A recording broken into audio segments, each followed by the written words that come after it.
Boa noite a todos. Sejam todos bem-vindos.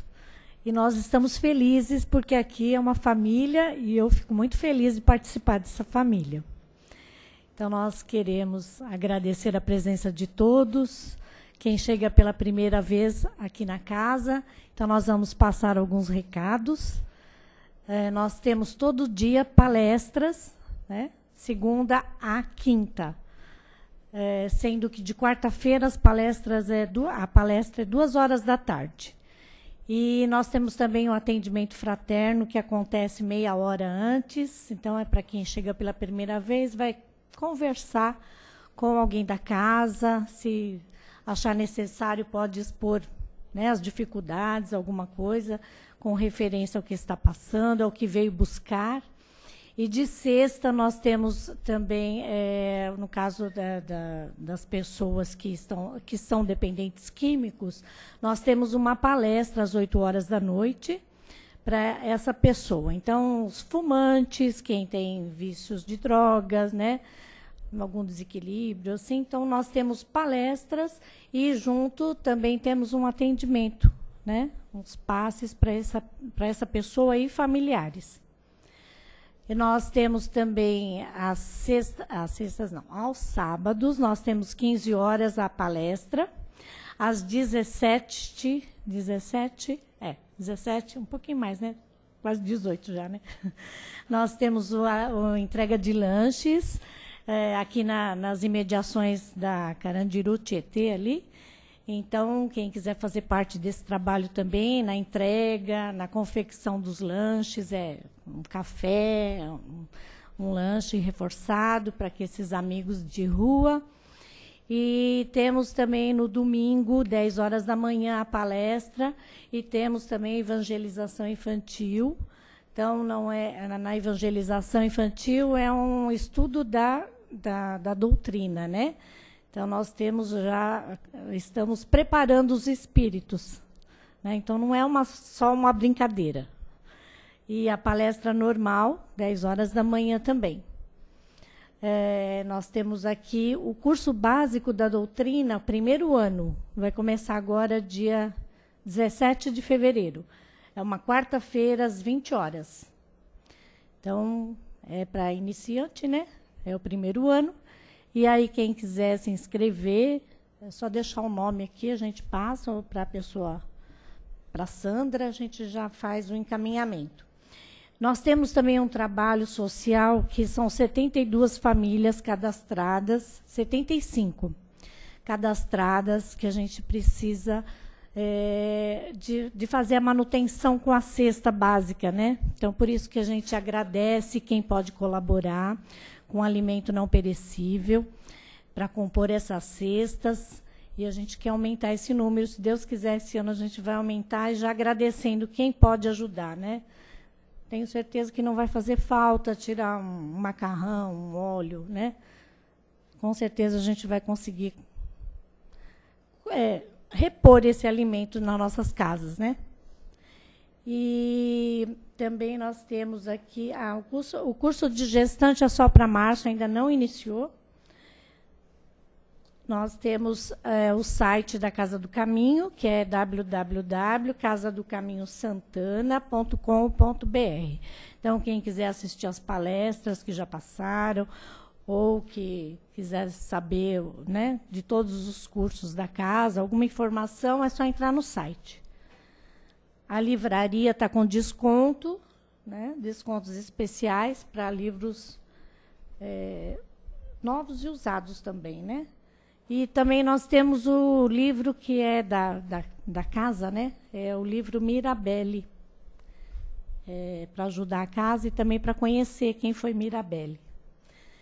Então, ele é editado inteiramente pela nossa Casa aqui do Caminho.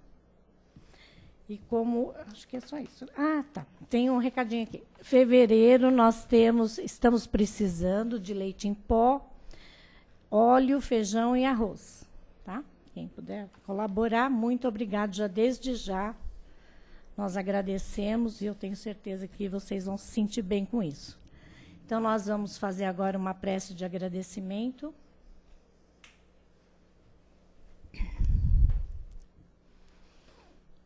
Vamos nos colocando confortavelmente nas cadeiras. Quem preferir pode fechar os olhos materiais. Vamos nos conectando com o alto, deixando que essas energias nos envolvam, agradecendo ao Pai, aos mentores dessa casa, por essa oportunidade que eles nos dão de estarmos aqui em aprendizado, nos fortalecendo. Eles sabem de cada um de nós o que viemos buscar. E aí eles estão aqui conosco, sentindo já nesse instante o abraço de cada amigo. Eles que nos fortalecem na fé, na coragem, no bom ânimo. Então nós agradecemos por tudo isso que nos é concedido todos os dias, desde o respirar, o falar, o andar, nos mover em aprendizado, em ação. Obrigado, Mestre Jesus, por tudo isso que o Senhor nos envolve a cada dia. E agora mais firmes, mais felizes por essa família que aqui está. Nós vamos prestar atenção, deixar as nossas preocupações lá fora, vamos prestar atenção na palestra, para que a gente possa, assim, verificar, refletir sobre o que vai ser falado, e mediante toda essa reflexão, se for possível fazer as modificações, as mudanças necessárias que sejam feitas, um passo de cada vez, mas que a gente possa fazer essa ação dentro de cada um de nós. Então, por isso, nós agradecemos a todos os amigos espirituais que nos auxiliam, ao Mestre Jesus, que nos dá essa coragem de estarmos aqui e fazendo tudo isso dentro de cada um de nós, nos esforçando. Obrigado mais uma vez, que assim seja.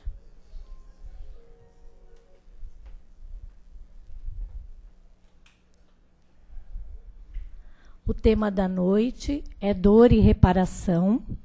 É do livro Despertar e Seja Feliz. E é o Marcelo que vai fazer a palestra de hoje. Seja bem-vindo, Marcelo.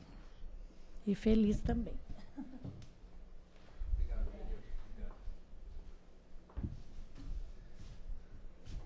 Olá, pessoal. Boa noite, bem-vindos.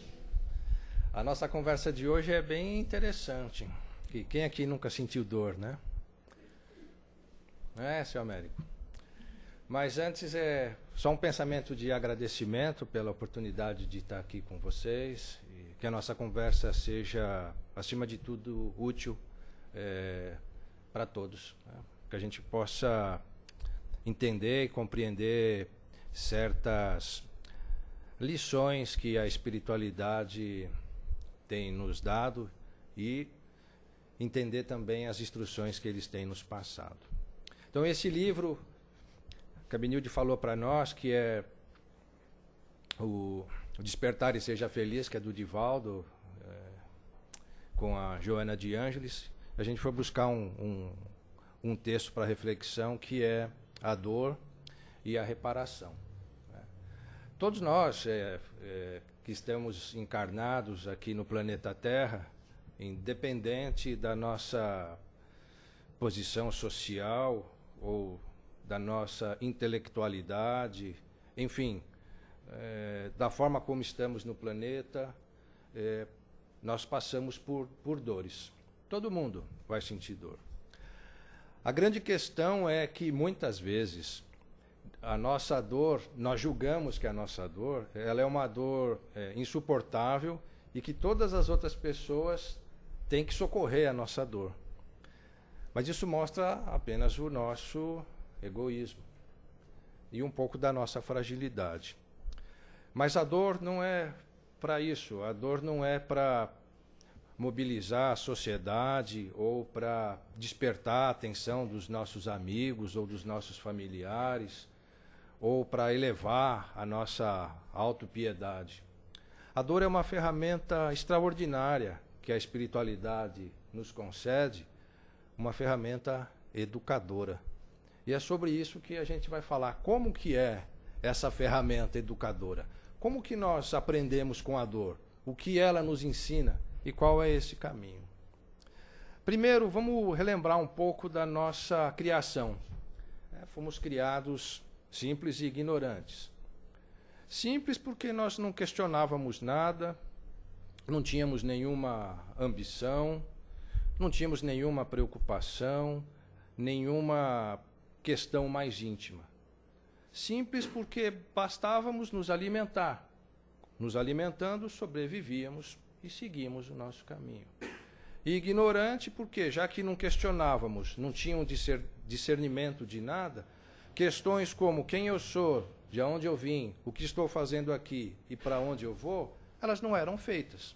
Então nós éramos simples e ignorantes. Isso na nossa criação, ou na criação de cada um de nós.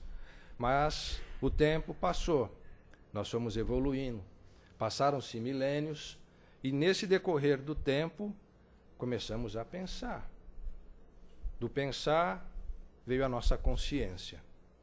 E da nossa consciência, a tal culpa e dor de consciência. E começamos a refletir sobre, será o que eu faço é certo? Será o que eu faço é errado?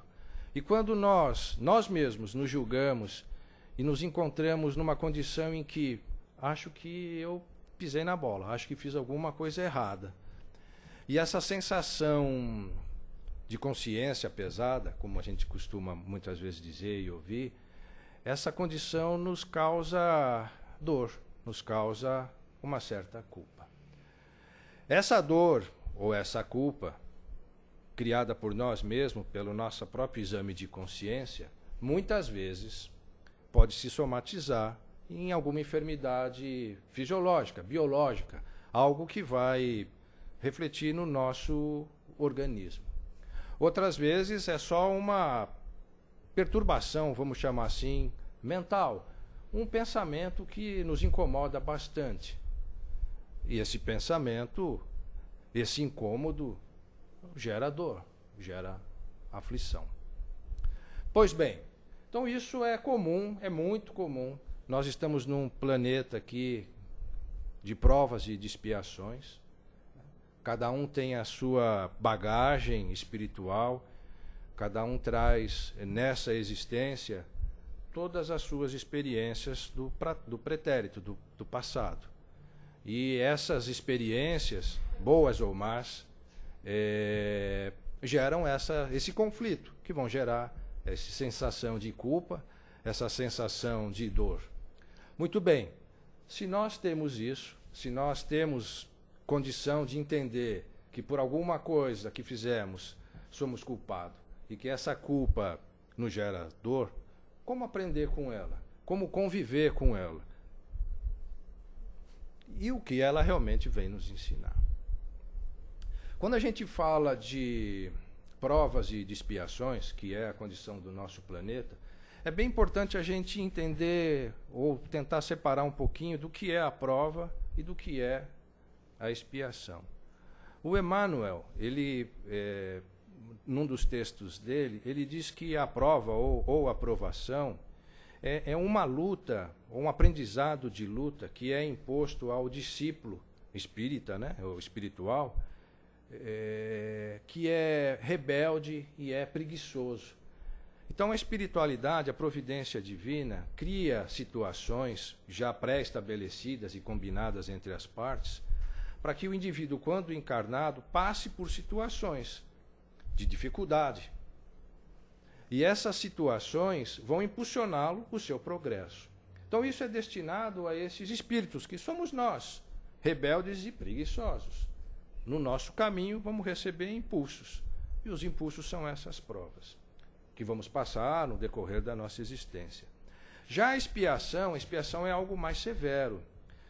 é uma pena já imposta a espíritos ruins, espíritos, como o Emmanuel fala, até certa forma, que cometeram grandes delitos. Ele usa até a palavra crimes. Então, a expiação, ela coloca o espírito numa condição bem mais severa do que nas provas. Todos nós que estamos aqui estamos em prova. E alguns estão em prova e em expiação. A grande questão é como conviver com isso e como aceitar isso. Porque a Joana de Ângeles, no texto, ela diz: muitas pessoas sentem as suas dores, mas não as aceitam. Se revoltam, acham que são injustiçados, carregam o mundo nas costas, enquanto que as outras pessoas não têm nenhum problema. E a Joana destaca isso: todos temos problemas. Nós nunca sabemos o que aflige o nosso irmão. Muitos têm dores absurdas, mas eles caminham em silêncio. Algo bem importante é que o planeta Terra é um grande hospital, onde todos são doentes, todos, sem exceção. E a cura de nossas doenças, a cura das nossas doenças, é quando nós auxiliamos o nosso irmão enfermo. Não o contrário. Não é quando a gente pede que ele venha nos curar. É quando nós fazemos o movimento contrário.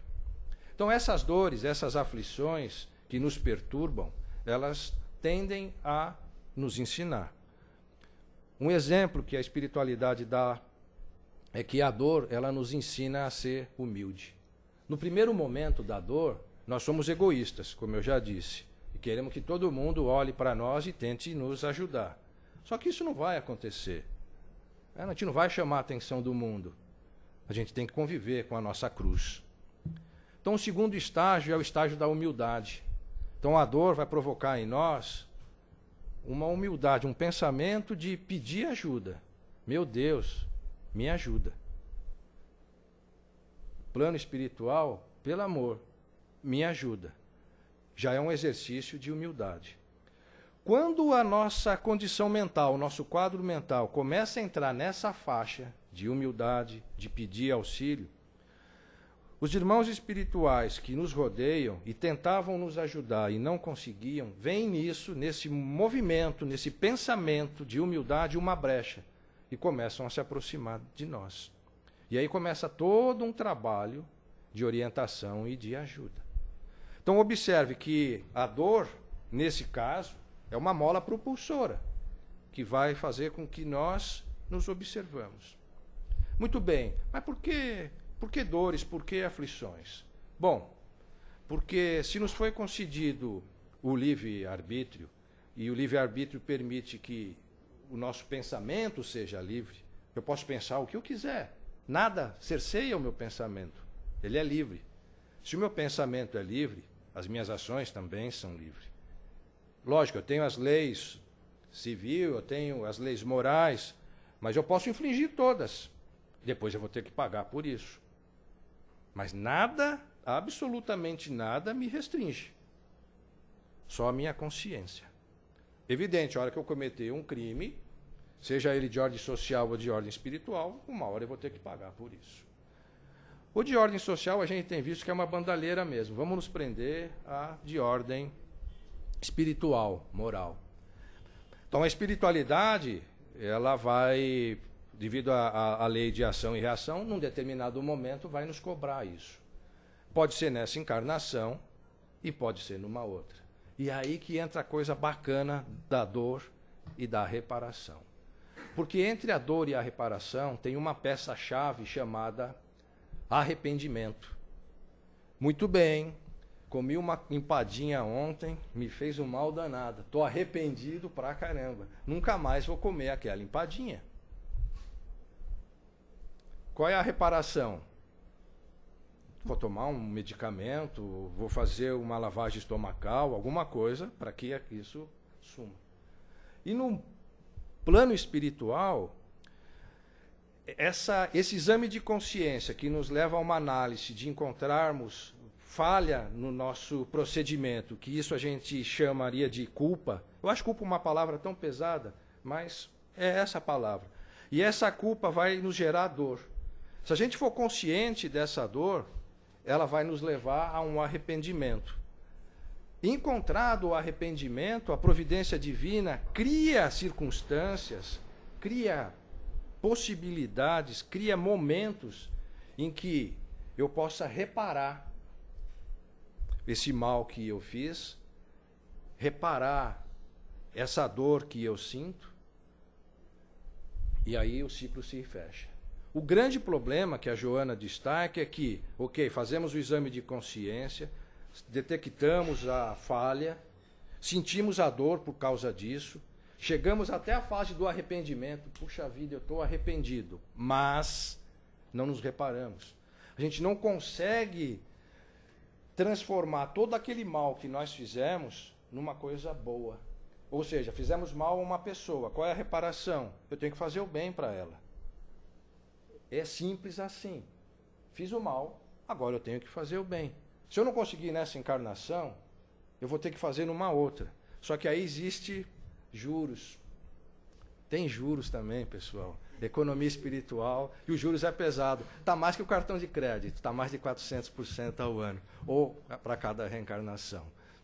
Então, esse dispositivo de dor e reparação é uma ferramenta educacional que a espiritualidade oferece a cada um de nós. Todos nós temos isso sobre a nossa mão, sobre os nossos olhares. Cabe a cada um de nós entender isso e colocar isso em prática.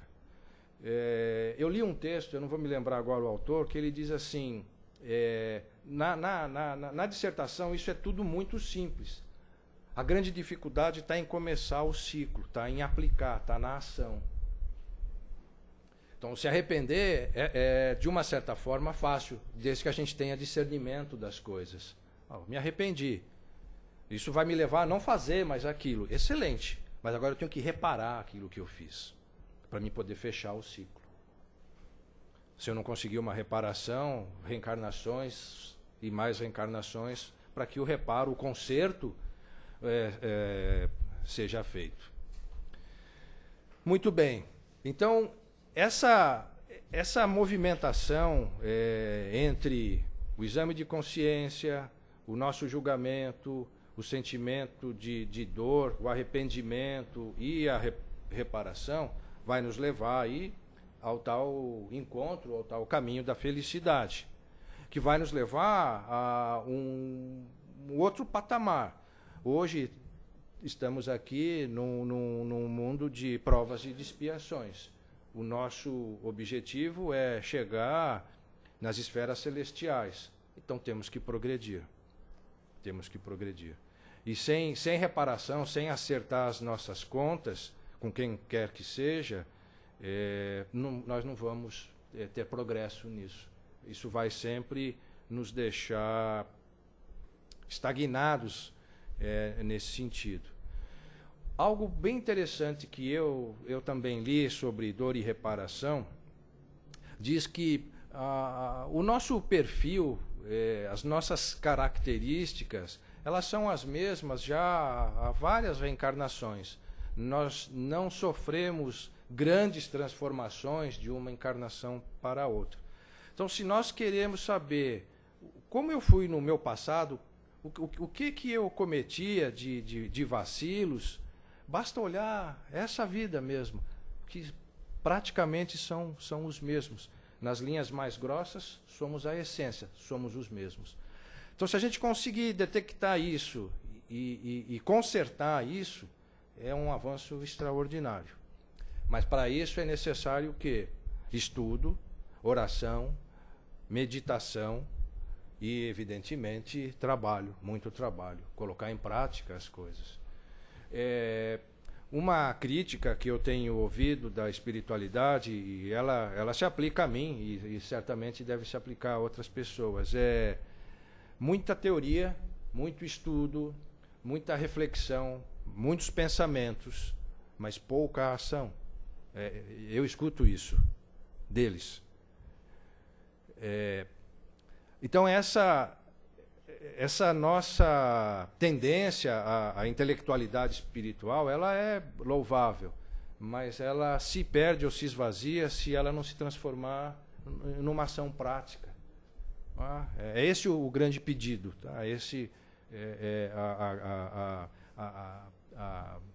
a essência, vamos dizer assim, de nós que estudamos a doutrina espírita, é a prática, colocar em ação. Muito bem.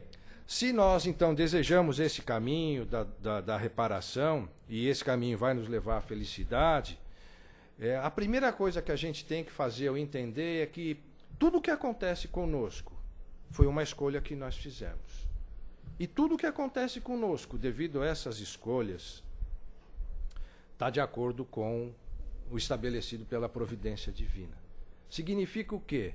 Que todos os dias nós temos que aceitar com imensa gratidão o que acontece conosco. E entender porque, às vezes, um dia é fácil e o outro dia é não tão fácil. Então, é aceitar isso. Esse é um primeiro movimento. Um outro movimento, que também causa dor, é a nossa materialidade. Então, a dica é: não fujas da simplicidade. Tenta ser o mais simples possível. Desejar coisas simples. Desejar coisas interiores, não coisas exteriores. Afinal de contas, caixão não tem gaveta. Não vamos levar nada de material para o lado de lá. Só as nossas obras aqui. A gente, às vezes, é um pouco crítico e severo. Então, procurar ver nas pessoas o lado bom das coisas, o lado bom das pessoas, o lado bom das situações.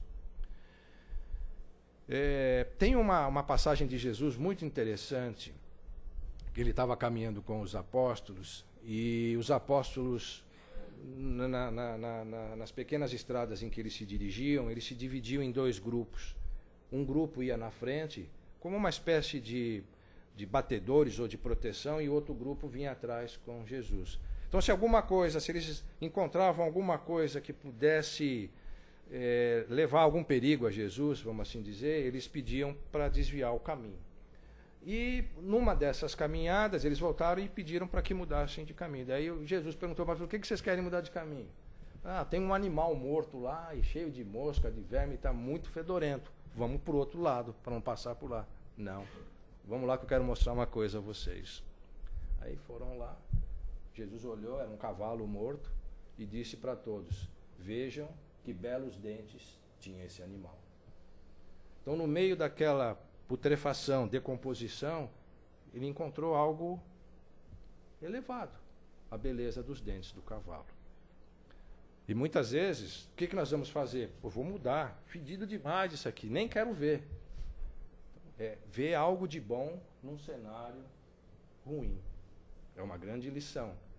E nós temos que praticar isso. Então, ver o lado bom das pessoas, ver o lado bom das coisas, não guardar ressentimento no coração, ter sempre pensamentos elevados, buscar um quadro mental que seja positivo, pensamentos edificantes, levar otimismo para as pessoas, esperança, uma palavra de afeto, de carinho.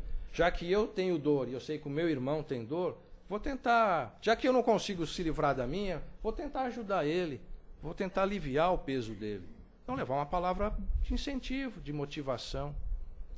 São coisas simples que estão no nosso dia a dia, sem o menor esforço, basta percepção. Se a gente tiver essa percepção, é um grande remédio para aliviar as nossas dores.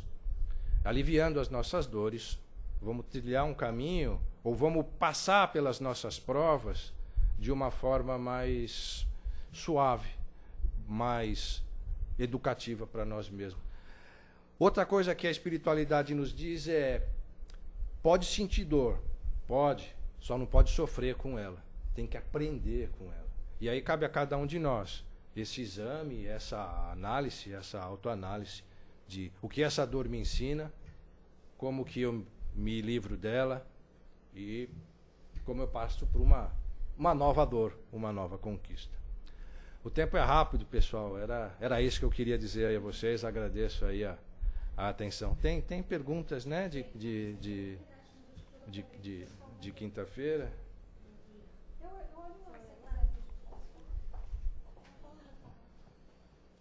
O tempo é rápido, mas o tema é longo. É um tema... E a lição é difícil fazer. Não, mas nós estamos aqui, já é um grande passo. Alguém gostaria de fazer um comentário, uma colocação? Vamos lá, gente. Vamos lá, uma colocação.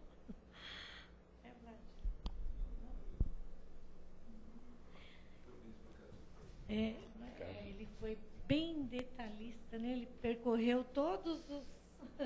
Obrigado. Então, mas eu às vezes fico me perguntando aqui, né? Porque a gente sabe, né? Sabe desse caminho que a gente tem que percorrer, mas tem gente que não sabe aí, que não... Porque se existe o progresso, e essas pessoas que pararam no meio do caminho e não vão à frente, como é que vai deixar para outra encarnação? Então, a espiritualidade, ela sempre nos diz que nenhum espírito está estagnado. Por menor que seja o movimento, a gente está sempre progredindo. Então, esses espíritos ou esses irmãos que a gente vê numa condição bem difícil, que na nossa visão está estagnado, a espiritualidade, ela cria dispositivos e tenta impulsioná-los. Ela tenta de toda forma impulsioná-los. Isso seria uma prova. Se ele não responde a isso, ele vai vir numa outra condição para espiar. Espiar, pessoal, é como a gente fala mesmo, é espiar. Ele vai ficar numa condição parada. Muitas vezes ele não pode se movimentar, nem os braços, nem as pernas, ele não pode enxergar, ou ele não pode falar, ou não pode tudo isso junto. Por quê? A consciência está livre. Ele está ouvindo, ele está espiando, e ele está vendo quanto tempo ele perdeu. Então, muitas vezes, a gente fala, nossa, o que aconteceu com esse irmão? Por que essa condição tão ruim? É uma condição ruim devido a faltas no passado. Então ele está aqui espiando, está olhando o mundo e falando, meu Deus, o que eu fiz? E ele tem consciência já, tá, pessoal? Às vezes ele não fala, a gente tem aquela impressão de que aquilo está travado, mas é só a embalagem. A consciência está muito dinâmica e está percebendo tudo. Então é o momento dele fazer o seu reparo. Primeiro, dentro da consciência. Aí ele vai criar dispositivos para uma outra encarnação se recuperar. Mas também a gente tem uma responsabilidade nisso. Se nós observamos aquele indivíduo numa condição, como se diz, está lá parado, em vez de fazer uma coisa não faz nada. Se a gente tem isso, se a gente se concentrar, a gente pode ir lá e tentar conversar, tentar inspirar, tentar motivar, tentar mostrar alguma coisa para que a pessoa se movimente. Senão, é como eu brinquei com vocês, os juros da espiritualidade está maior que do cartão de crédito. Então, na outra encarnação, a coisa vem pesada. É isso. Nós somos responsáveis. Nós também somos. Não é só ele que está naquela condição. O próprio Chico dizia, enquanto houver um espírito na Terra infeliz, toda a espiritualidade, todos nós seremos infelizes. A gente tem que trabalhar por eles também. Alguém quer perguntar? Oi, seu Américo. Marcelo, o mundo de hoje, né, é diferente do que era no passado, né? Claro, certamente. A tecnologia, as leis, sei lá, mas tudo isso aí. Tudo isso não proporciona uma melhoria para o homem, mesmo que ele não queira. Eu acredito que sim, porque todo esse avanço tecnológico que nós temos hoje, nós não teríamos isso se a providência não permitisse. Então, se ela permite isso, é porque existe uma causa mais nobre do que comprar celular de última geração ou gerar emprego com isso. Existe sim uma veia ou um caminho de aprendizado. O que a gente sabe? que hoje a informação está num toque de dedo. Né? Como a gente fala aqui, os nossos colegas em qualquer parte do mundo hoje podem estar vendo uma palestra espírita, ou vendo uma palestra do Divaldo, ou lendo os textos do Chico, isso está aberto. Então, o que há? Uma abertura ao conhecimento. Agora, cabe a cada um de nós, ou cada um que tiver acesso a isso, como trabalhar com isso. Mas, sem dúvida, é uma aceleração, seu Américo, hoje, nesse desenvolvimento, mas na parte intelectual. Feliz é aquele que consegue alinhar isso à sua evolução moral também. Né? Mas sem dúvida que o avanço é muito mais acelerado. Pegamos uma jovem hoje de 8 anos e vamos no tempo quando nós tínhamos 8 anos. É completamente diferente. Completamente. Mais alguém? Jesus, ninguém sabia ler. Exato. Exatamente. Hoje nós falamos 2, 3 idiomas. Ninguém sabia ler, né? Então, o único meio de propagar as ideias dele era falar. Sem dúvida. Da multidão, não? Sem dúvida. Hoje não precisa, né? De uma certa forma, não. Hoje põe lá o aparelho lá e escuta. E tá tudo lá. Agora, a grande questão, seu Américo, é a última palavra que o senhor falou, escutar. Será que a gente realmente está escutando na essência ou é só um exercício? É isso, Benício? Mais alguém? Acho que é isso. Né? Então, obrigado. Sem dores, sem ressentimentos. Sejam felizes, tá, pessoal? Deus abençoe vocês aí. Tudo de bom. Obrigado a vocês.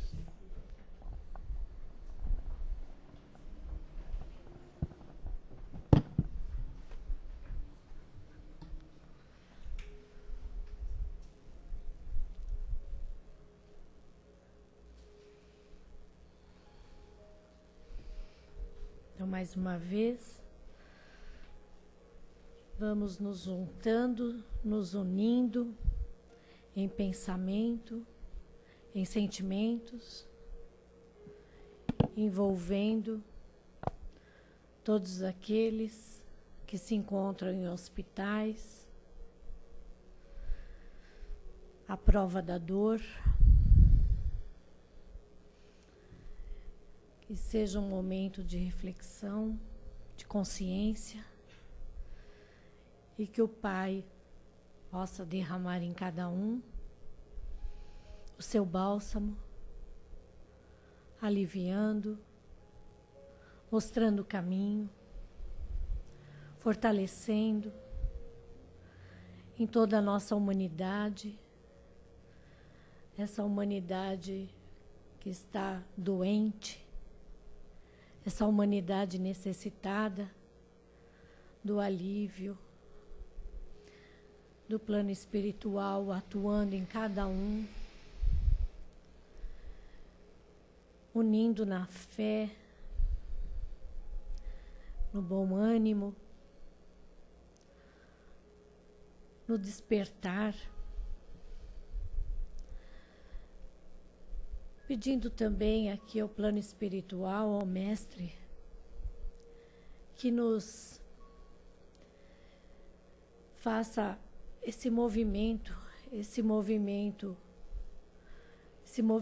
de amor, de ação,